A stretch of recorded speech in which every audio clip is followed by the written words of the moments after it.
কাকিমা, ও কাকিমা, রিয়া কোথায়? যা, রিয়া ঘরে আছে, ভিতরে যা।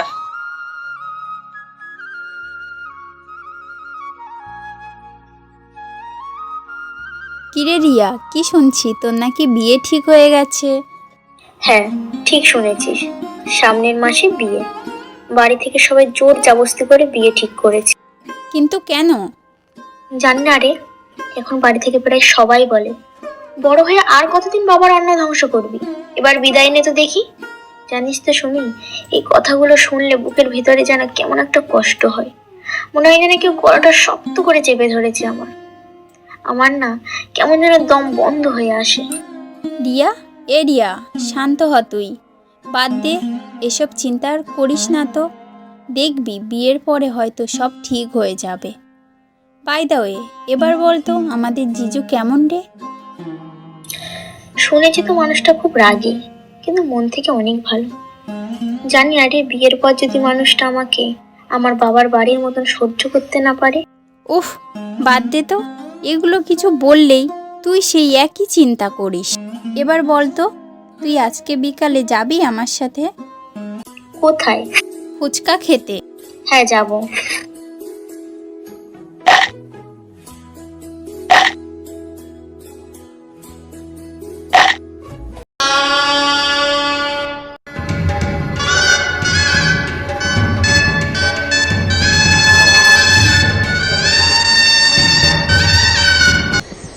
বিয়ের 6 মাস পর।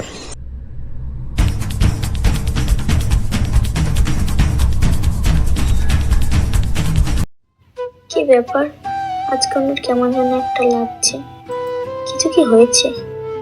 অফিসে কি কোনো ঝামেলা হয়েছে? হ্যাঁ গো, তোমাকে এরকম কেন লাগছে? কিছু কি হয়েছে অফিসে? না, তেমন কিছু না।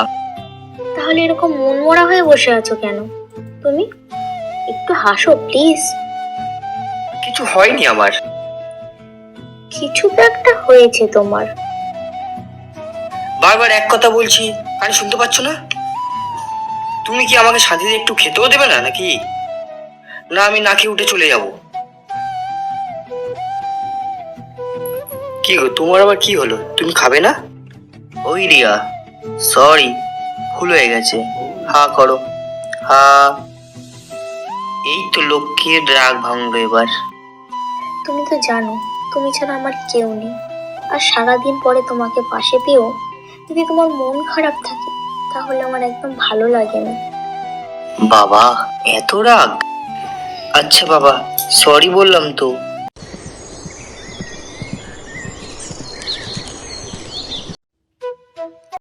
কি গো, আজকে তোমাকে আগের দিনের মতন টেনশনে লাগছে? কিছু কি হয়েছে অফিসে? না, তেমন কিছু না।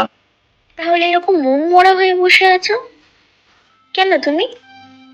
বিরক্ত করো না তো আমায়। বললাম তো কিছু হয়নি আমার। কিছু না হয়েছে বললেই হলো? কিছু তো একটা হয়েছে তোমার।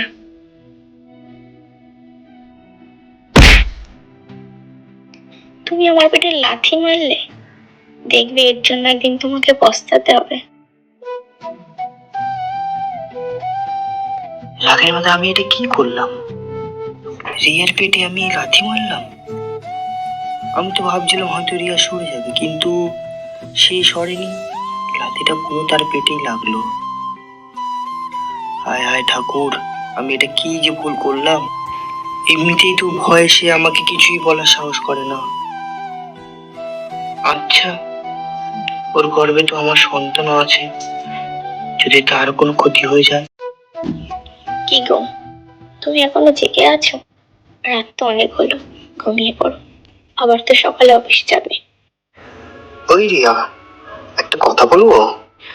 হ্যাঁ, বলো। প্লিজ আমাকে ক্ষমা করে দাও। আমি না রাগের মাথায় এটা করে ফেলেছি। বাদ দাও এসব কথা, এখন ঘুমিয়ে পড়ো। এসব ছোটখাটো ঘটনা সব বাড়িতেই হয়। এই নিয়ে ভাবলে হবে? যাই হোক, বাদ দাও। আমার খুব ঘুম পাচ্ছে, আমিও ঘুমিয়ে পড়ছি, আর তুমিও ঘুমিয়ে পড়ো। সত্যি রিয়া মেয়েটা কেমন? অন্য মেয়েদের মতো না, কান্নাকাটি, রাগারাগি, চেঁচামেচি করে না। সম্পূর্ণ মাটির একটা মানুষ। যাই হোক, কালকের আবার অফিসে যেতে হবে। যাই ঘুমিয়ে পড়ি। ওই রিয়া, কি রান্না করছো আজকে? তোমার পছন্দের আলু পোস্ত। রিয়া, জল দাও তো। দিলে তো অফিসে জামাটা জল ফেলে? একটা কাজও দেখে করতে পারো না, ননসেন্স কোথাকার। আমি ওটা ইচ্ছে করে ফেলিনি, হাত ফসকে পড়ে গেছে। এত ভুল করো, আবার মুখে মুখে চোপড়া।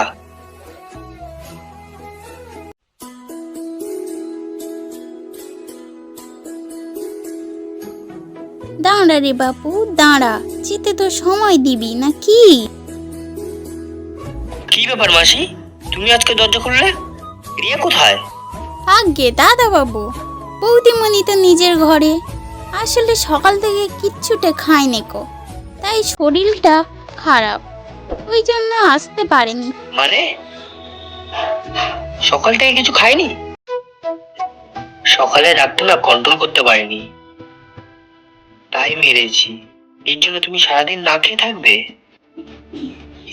বাবার বাড়ির সবকিছু ছেড়ে আমি তোমার কাছে এসেছি, আর তুমি কি না কথায় কথায় আমার গায়ে হাত তোলো, আমাকে ধরে মারধর কর। দেখবে, এর জন্য তুমি একদিন খুব পস্তাবে, খুব আফসোস করবে। ওই শুনছো, আমাকে একটু জড়িয়ে ধরবে, আমার না খুব কষ্ট হচ্ছে। হ্যাঁ বলো।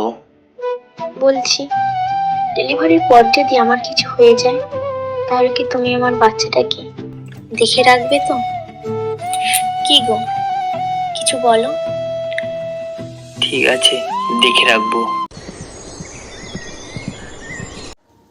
ওই শুনছো, আমাকে হসপিটালে নিয়ে চলো, আমার খুব কষ্ট হচ্ছে, আমি আর সহ্য করতে পারছি না।